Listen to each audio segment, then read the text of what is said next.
India ने इस साल 21,000 करोड़ के डिफेंस इक्विपमेंट एक्सपोर्ट किए हैं। ये इंडिया के इस सेक्टर की बहुत बड़ी अचीवमेंट है, बहुत बड़ी कामयाबी है। ये जो नरेंद्र मोदी, इसको मैं तो गुजरात का कसाई कहती हूँ, आम अल्फाज में गुजरात का कसाब, गुजरात का कसाई नरेंद्र मोदी दोनों हाथों से दौलत समेटने में मसरूफ है। जंगी जुनून में मुब्तला है नरेंद्र मोदी, हथियारों के हसूल पर भी बेतहाशा पैसा लुटाता है। ये इंडियन आर्मी ने ब्राह्मोस मिसाइल की अगर हम बात करें, सुपरसोनिक क्रूज मिसाइल आज कामयाबी के साथ लॉन्च किया है, उसका टेस्ट किया है। अकेला महाराष्ट्र आप जैसे 20 पाकिस्तान को चला देगा, अकेला महाराष्ट्र। अब आप सोचिए 1.25 करोड़ जो है पॉपुलेशन है वहां पर। माशी मसाइल के हवाले से गुफ्तगू करते हुए वजीर दिफा ख्वाजा आसिफ ने कहा है कि उनके ख्याल में पाकिस्तान दिवालिया हो चुका है, अवाम को फौरी रिलीफ नहीं दिया जा सकता। ये जो अफ़गान हुकूमत है वो हिंदुस्तान से बात करेगी, लेकिन अब भी बात तो हो रही है, उसको तो हम नहीं रोक सके, लेकिन हमें उसके बदले में जो मिला वो भी यही लाशें हैं जिनको हमें उठाना पड़ रहा है, चाहे वो सिक्योरिटी फोर्सेस की हों, ये कीमती जानें हैं। हमेशा ये इस्लामी कल्चर और इस्लामी ममालिक की बात कर कर के हम आइसोलेट हो गए। हमें ये लगता था कि सिर्फ इस्लाम के नाम पर ही तमाम ममालिक हमें अपना लेंगे, लेकिन पोटेंशली तौर पर हमने कुछ किया नहीं है। पाकिस्तान का वजीर दिफा ये अगर कहेगा कि पाकिस्तान दिवालिया हो चुका, तो कौन यहाँ आएगा, कौन इन्वेस्ट करेगा, पाकिस्तान का अपना कौन बंदा इन्वेस्ट करेगा। मोदी ने अपने दोस्त पर नवाजिशात की बारिश कर दी। उसके असर और रसूख के बायस कह लें कि मुल्की और गैर मुल्की मालियाती इदारे अडानी की कंपनियों को भारी कर्जे देने लगे और यूं अडानी को अपना कारोबार फैलाने का जो सुनहरी मौका है वो मिल गया और देखते ही देखते वो हवाई अड्डों, बंदरगाहों का मालिक बन गया।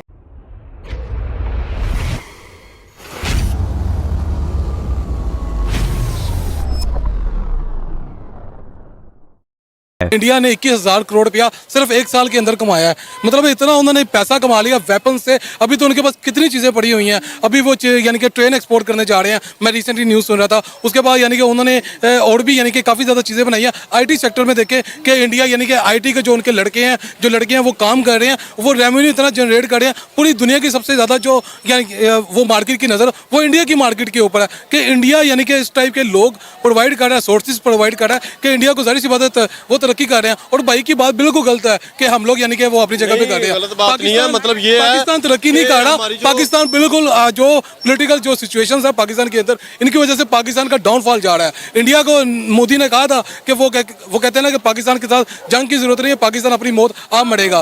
बिल्कुल इस तरह के जब मोदी ने बयान दिया था, हमारे जो दिल थे बड़े यानी कि जख्मी हुए थे, हमें बड़ी तकलीफ हुई थी। लेकिन आज उसकी जो बातें हैं वो कहीं किसी हद तक हमें सच भी लगने लगी है। क्यों? क्योंकि हमारे पास जो मुल्क के हालात जा रहे हैं आपके सामने। पेट्रोल अभी पता चला कि 8 रुपये महंगा हो गया। मतलब पेट्रोल इस टाइम 290 रुपये से ऊपर जा चुका हुआ है। ये आज के दिन की बात है। तो किस तरह यहाँ पे लोग सर्वाइव कर रहे हैं? लोग बिलीव करें, मैं कल एक मुझे लड़का मिला, वो उबर चलाता है। वो कहता है भाई साहब मेरे इतने हालात मुश्किल हो चुके हुए हैं कि मेरे घर के, मैं उबर से जो कमाता हूँ उससे खाली मेरा पेट्रोल ही निकलता है, मेरे घर के खर्चे नहीं निकलते, मेरी बीवी है, मेरे बच्चे हैं, उनके खर्चे नहीं निकलते। देखिए कामरान, अभी ये एक सेक्टर है, अभी ये डिफेंस वेपन्स का सेक्टर है, डिफेंस मैन्युफैक्चरिंग का सेक्टर है, जिससे इंडिया ने 21,000 करोड़ जो है अर्न किया है एक्सपोर्ट करके। इसके अलावा आईटी देख लें, उनके मेरा ख्याल है टेक्सटाइल इंडस्ट्री देख लें।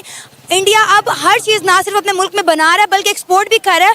और इसके साथ एक और बहुत बड़ी न्यूज़ सामने आई है कि इंडियन नेवी ने आज ही ब्राह्मोस का सुपरसोनिक क्रूज मिसाइल भी जो है सक्सेसफुली लॉन्च किया है। बिल्कुल, मैं तो हैरान हूँ। वैसे इंडिया ये मिसाइल भी लॉन्च कर रहा है। हम भी अपना दफाई बजट बनाते हैं, हम भी अपने दफा के ऊपर तकरीबन पाकिस्तान का 80% जो बजट है वो हम लोग लगाते हैं किसके ऊपर? डिफेंस के ऊपर। लेकिन हमें उस डिफेंस का फायदा क्या जब हमारे मुल्क के अंदर लोग ही खुशहाल नहीं है। और अब आप ये देखें कि हम भी अपने बजट का बहुत बड़ा हिस्सा डिफेंस पर लगाते हैं, लेकिन आप ये देखें कि हमारे मुल्क में अभी पिछले कुछ दिनों में कितने अटैक्स हो चुके हैं। मतलब हम कहते हैं कि हमारी पाकिस्तान की जो आर्मी है दुनिया की नंबर 1 आर्मी है, नो डाउट हम अपनी आर्मी की बहुत इज्जत करते हैं, बहुत रिस्पेक्ट करते हैं। लेकिन आप ये देखें कि पिछले कुछ दिनों में पाकिस्तान पर किन किन ममालिक की जानिब से अटैक हुए हैं, हमें मुंह की खानी पड़ रही है हर जगह। ये वजीर दिफा साहब जो वजीर खारजा भी रह चुके हैं, वो समझते हैं कि शायद मीडिया पर कोई जुगतों का कंपटीशन चल रहा है। वो समझते हैं कि जो पाकिस्तान है वो शायद कोई चौपाल है उनके शहर सियालकोट की, जहां वो जितनी लंबी लंबी चाहें छोड़ें। इंतहाई गैर जिम्मेदाराना बिहेवियर है उनका भी और बहुत से अहम तरीन लोगों का। वो जो कहते हैं उनके कॉन्सिक्वेंसेस होते हैं। उन्होंने जो इस्तकबाल किया था, जो जश्न मनाया था तालिबान के आने पर, आज तक वो पाकिस्तान को हॉन्ट कर रहा है। और पाकिस्तान का वजीर दिफा ये अगर कहेगा कि पाकिस्तान दिवालिया हो चुका, तो कौन यहाँ आएगा, कौन इन्वेस्ट करेगा, पाकिस्तान का अपना कौन बंदा इन्वेस्ट करेगा? सब लोग डॉलराइजेशन की तरफ नहीं जाएंगे? मतलब एक गैर जिम्मेदारी की कोई हद होती है। और असूल होता है कि जब कोई एक वजीर बोलता है, जब काबीना का कोई एक मेंबर बोलता है तो पूरी काबीना बोलती है, हुकूमत पाकिस्तान बोलती है। एक काबीना के मेंबर का बोलना पूरी हुकूमत के बोलने के मुतरादिफ समझा जाता है, ये असूल है। और हुकूमत पाकिस्तान ये कह रही है बज़बान जनाब ख्वाजा आसिफ कि पाकिस्तान दिवालिया हो गया। और बाबा जी को खुदा ना खौफ करो, इस मुल्क का कुछ सोचो। मुझे समझ नहीं आती कि ये बीमारी पाकिस्तान में क्या लगी है।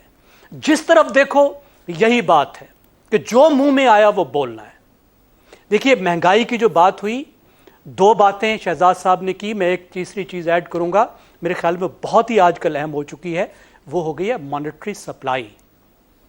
पैसे ज्यादा पैसे छापना, जो हुकूमत जो है वो क्या तरीकाकार कर रही है, इस पर रिसर्च भी आई है, रिपोर्ट्स भी आई हैं। स्टेट बैंक नोट छाप छाप के बैंकों को देता है, वहां से हुकूमत वो उठाती है, उठा के खर्च करती है, पैसे फेंकती है। उस वजह से एक महंगाई का तूफान है। डॉलर तो इतने दिनों से नहीं बढ़ा, तो फिर ये महंगाई कहां से आ रही है? 23% महंगाई कहां से आ रही है? पाकिस्तान की अपनी चीजें क्यों महंगी हैं? ये पाकिस्तान में उगने वाली सब्जी और फल क्यों महंगे हैं? उसकी वजह है मनी सप्लाई, कि जो नोट छाप छाप के फेंक रहे हैं। अब देखिए, बिजली की बात हुई, क्या किया गया? बिजली घर बनाए गए, ये नहीं देखा गया कि बिजली कितनी बनेगी, ये नहीं देखा गया कि बिजली किस किस चीज से बनेगी, इस बिजली को खर्च कैसे करना है, डिस्ट्रीब्यूशन का निज़ाम जो है वो नहीं बनाया गया, बिल वसूल करने का, पैसे जमा करने का निज़ाम नहीं बनाया गया, कोई रिफॉर्म्स नहीं की गई। जो बिजली के तकसीम कार इदारे हैं उनको सियासी खुशामदियों से भर दिया गया। जरा उनके बोर्ड्स आप देखें, नाम देखें, जरा पहचानिए उसमें किस तरह के बोर्ड्स भर्ती किए गए। ठीक है। अब उसका नतीजा क्या निकला कि 5,700 अरब का खिसारा दुरुस्त हो गया, बिजली और गैस में जमा हो गया। ठीक हो गया, जिसको सर्कुलर डेट कहते हैं, खिसारा है ये।